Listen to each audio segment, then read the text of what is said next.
Mai 84 pour laisser place à la Coupe d'Europe des Nations qui se déroulera cette année-là en France. Le jour de cette reprise, il nous faut faire le compte des renforts reçus dans les différentes formations du football professionnel, tenter aussi quelques pronostics, mais avant cela, tout d'abord, s'intéresser aux clubs européens, les 5 premiers qui participent à des Coupes européennes. Parmi elles, nous avons retenu 2 équipes qui vont jouer des Coupes d'Europe avec des moyens et des objectifs différents. D'un côté, Paris Saint-Germain, beaucoup de spectateurs, donc beaucoup d'argent et beaucoup de vedettes. À l'autre extrémité, Laval, peu de spectateurs, pas beaucoup de sous et pas beaucoup de vedettes. L'enquête de Vincent Guérard et Alain Vernon. Paris Saint-Germain, 3e du dernier championnat à 11 points de Nantes, vainqueur de la Coupe de France aux dépens du même Nantes, qualifié pour la Coupe d'Europe des vainqueurs de coupe. Après un long suspense, Laval, qui termine 5e du championnat, se qualifie pour la première fois de son histoire en Coupe d'Europe, en l'occurrence la Coupe de l'UEFA. Le PSG a découvert la Coupe d'Europe pour la première fois la saison passée. Quart de finaliste, éliminé au match retour par les Belges de Watersky, après avoir sorti les Bulgares de Sofia et les Gallois de Swansea, leur premier adversaire cette année, les Irlandais de Glentoran Belfast. Passé européen du club de la Mayenne, néant. Le 14 septembre, Laval jouera son match aller à Kiev contre le Dynamo, une grande première après 7 saisons en première division. Et patatras, au moment où l'Europe s'offre à lui, le club est victime d'une douloureuse hémorragie. Krause, Zwenka, Redon, Bourebou et Jean-Pierre Tempé sont transférés, 3 renforts seulement pour compenser. Jean-Michel Godard, l'ex-gardien de Neulémine, qui découvre le professionnalisme à plus de 30 ans, Klaus Young, 30 ans également, l'Allemand de Stuttgart, conseillé par Kostédé, et un jeune talent de 20 ans, Jean-Robert Fauché de l'INF Vichy.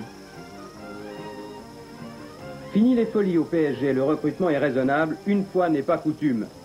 Une nouvelle doublure pour le gardien titulaire Baratelli, Francis Edouard, venu du Racing Club de Lens.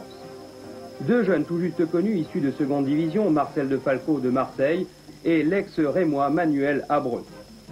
3 têtes connues, l'arrière de Saint-Étienne Janvion, qui n'est plus tout à fait vert, l'ailier Courriol de Monaco, venu chercher une place de titulaire à Paris, et un autre ailier, Salah Assad, l'Algérien de Mulhouse, ex-vedette du Mondial, en convalescence. Un recrutement tout juste suffisant pour compenser les départs de 5 joueurs, parmi lesquels le Hollandais Kiss. Parlons gros sous, 24 300 spectateurs de moyenne, c'est la première affluence du pays en championnat, pour une recette toujours moyenne de 1 200 000 francs par rencontre. D'autre part, le Parc des Princes a accueilli 144 000 spectateurs en 3 matchs de Coupe d'Europe pour 12 millions de francs de rentrée. Le PSG, c'est une bonne affaire pour la municipalité. 10 millions de taxes diverses pour 7 millions de subventions, total 3 millions pour la ville. Le PSG n'est pourtant pas trop à plaindre. Le bilan 82-83 s'avère largement positif. Le PSG est le club le plus riche de France. Peu d'ambition à Laval. Normal, les moyens sont modestes, à l'image du stade Francis Lebasser. 18 000 places, dont 5 000 assises. 8 500 spectateurs de moyenne par match la saison dernière, ça baisse. Et à 30 francs en moyenne le prix des places par personne, on explique ainsi à Laval le déficit de 1 million de francs affiché par le club. Ce qui n'est rien, précise-t-on, comparé aux 9 millions de déficit de Metz ou aux 4 de Bastia. D'ailleurs, à Laval, fief socialiste, la philosophie est simple, pas question d'avoir les yeux plus grands que le ventre. La preuve, c'est l'argent qui a manqué pour retenir les Redon, Krause et autres Tempé. Laval européen, la municipalité a fait un effort tout de même, 1,5 million supplémentaires ajoutés à la subvention d'1 million de francs. Atout du PSG, le groupe formé par Georges Perroche et que reprend le bourlingueur Lucien Leduc n'a pas été bouleversé par les renforts. Son expérience, aussi bien en Coupe européenne qu'en championnat, est incontestable. De plus, ses stars, Souzik, Rocheteau, Fernandez, Battenet ou Daleb, sont capables de faire la différence à eux seuls. Enfin, l'amalgame avec les jeunes du club, Pilorget, Lemou ou Guy Auchon est parfaitement réussi.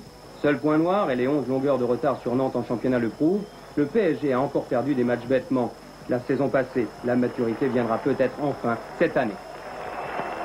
À défaut de gros moyens, Laval comptera sur ses ressources traditionnelles, l'esprit de famille et l'enthousiasme de ses jeunes éléments. Goudet, Souto, Sorin, Miton, Perrard, entourés par des joueurs d'expérience comme Boson le capitaine, Buick, Tordarson et Omar Séné devant.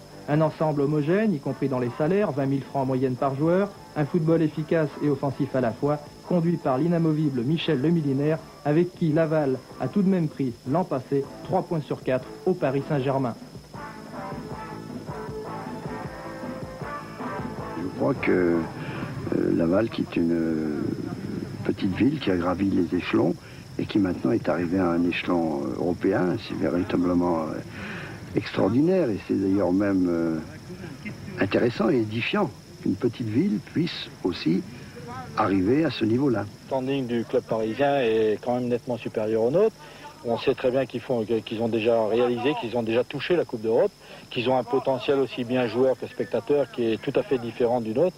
Mais disons que notre participation à la Coupe d'Europe et européenne peut aussi nous ouvrir des horizons dans les années à venir. Voilà, un journaliste en tout cas de grand standing, invité d'Antenne de Midi, Thierry Roland, pour revenir un instant peut-être sur ces clubs européens, lesquels ont le plus de chances de passer les premiers tours tous. Écoutez, oui, on pourrait dire tous. Je pense que celui qui a eu le tirage au sort le plus douloureux, malheureusement pour lui, eh bien, c'est l'équipe de Laval, certainement, avec le Dynamo de Kiev de Blokhine, qui avait rencontré Saint-Etienne il y a quelques années. Ce sera dur, mais enfin, les clubs français ont l'immense avantage, dans leur ensemble, 4 sur 5, de disputer le match retour à la maison, le 28 septembre.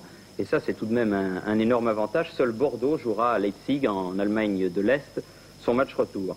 Alors, je pense que logiquement, si la logique peut être respectée en football, eh bien, 4 sur 5 devraient passer, le seul douteux étant Laval, mais c'est aux joueurs de justement Michel Le Millénaire que l'on vient de voir de me faire mentir.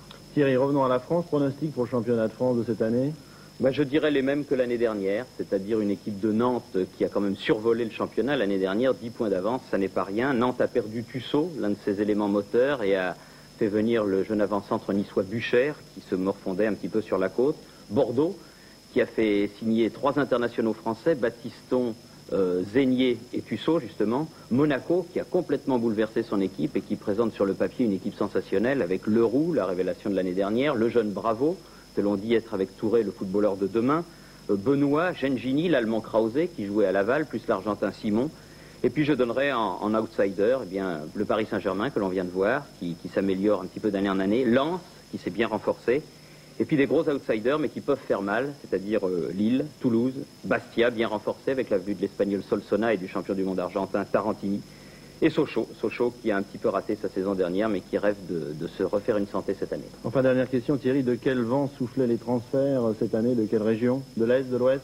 Plutôt de la France, je crois. Les gros transferts en France ont été des transferts français, à l'exemple de Rennes, par exemple, un des promus qui a fait signer Yannick Stopira, l'un des avant-centres de l'équipe de France, et de Toulon et de Nîmes qui n'ont pas fait de folie. Ce sont les 3 promus que l'on suivra avec intérêt dès ce soir. 2 d'entre eux jouent à l'extérieur et seul Toulon reçoit. Ce sera une bonne indication. Et il faut signaler enfin, Daniel, que si le championnat commence si tôt, eh bien c'est parce qu'il y aura 3 semaines de stage pour l'équipe de France avant le championnat d'Europe des Nations que vous évoquiez. Merci. Les premiers résultats donc demain en images au cours d'Antenne de Midi.